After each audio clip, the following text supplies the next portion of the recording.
Alright, let's talk about something that's been buzzing in the Wuthering Wave community for a while now. Camellya vs Jinshi. It's a big question on everyone's mind. Can the new upcoming Resonator, Camellya, beat Jinshi, who has been a solid powerhouse for months now? Jinshi has been the go-to character, especially when it comes to damage dealing. She's basically become a staple for those looking to maximize their DPS. Now with Camellya entering the scene as a Havoc elemental character, things are about to get spicy.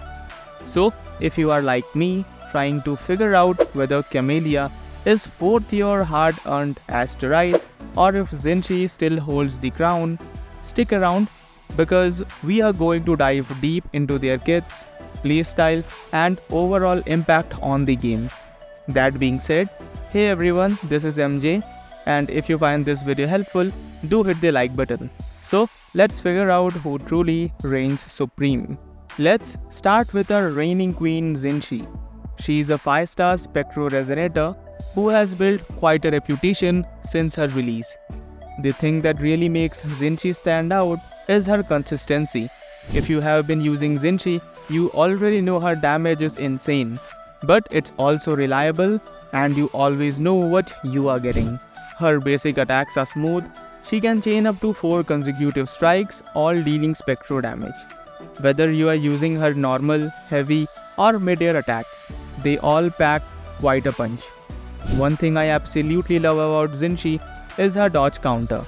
This move lets you perform counter attack right after a successful dodge, giving her more opportunity to deal significant damage.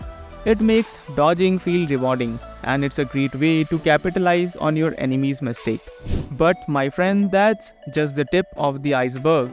Her real strength lies in her resonance skill. Let's break it down. Her resonance skill is a deadly dash forward that hits enemies multiple times with Spectro damage. If you are ever faced with a swamp of enemies, this move makes you feel like a one-person army, cutting through them with ease. And then there is her Overflowing Radiance, another beastly ability. After using a basic attack or her intro skill, she can activate this move, which not only deals Spectro damage but also sends her into Incarnation mode. And when Jinshi is in Incarnation mode, she basically becomes a damage dealing monster. All her attack becomes even more stronger version of themselves and she can pull off these fancy mid-air combos that just feels good. And the cherry on the top, her Plunge of Light. It's her resonance liberation skill, and if you are familiar with the Wuthering Waves system, you know that the liberation skill are your big ticket to damage dealing moves. This one hits harder and can be cast in mid-air. There is something super satisfying about being airborne and just wiping enemies off the map. Overall, Jinshi is not just about raw damage, she is about sustainability and consistent damage. You always know what you are going to get with her, and it's pretty much always going to be fantastic. No surprises, no gimmicks, just straightforward, high output damage. Now, let's talk about the newcomer Camellya. She hasn't officially dropped yet, but we have some data and speculations based on what we know that Camellya is said to be an Havoc elemental resonator, and from the looks of it, she is going to be wild, like unpredictably wild. But don't get me wrong, unpredictable doesn't necessarily mean bad. It could mean she brings something totally fresh to the table. Camellya's basic attacks are a 5-hit combo, similar to Jinshi. But where she starts to differ is her bloom state. After casting her resonance skill, Dance of Blooming and Withering, Camellya enters the bloom mode. And that's when things get interesting. In the bloom state, her attack shifts into Wine Dance and her entire kit gets a makeover. Her basic attack becomes this wine-based series of attack and deals massive Havoc elemental damage. Her dodge counter also transforms into Atonements, which again deals more Havoc damage.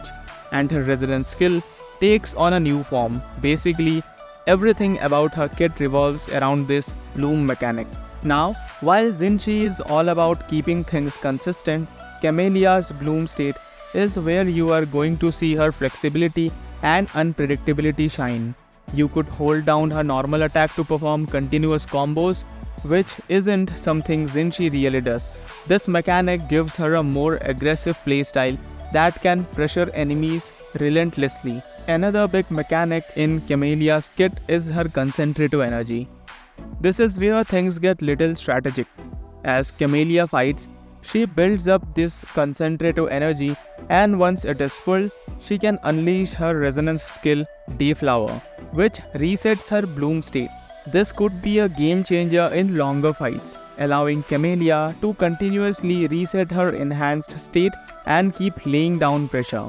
So, who is the best? That's the million-dollar question, isn't it? On one hand, we have Jinshi, who already proven herself as a top-tier resonator. Her consistent Spectro damage makes her a solid pick for any team. Especially you are someone who prefers straightforward, high-impact gameplay without a lot of micromanagement. On another hand, Camellya brings a lot of potential to the table. Her Havoc damage and bloom mechanics makes her a bit more complex, but the complexity comes with a lot of burst potential. If you are a type of player who likes to micromanage and play more aggressively, Camellya could be the best bet.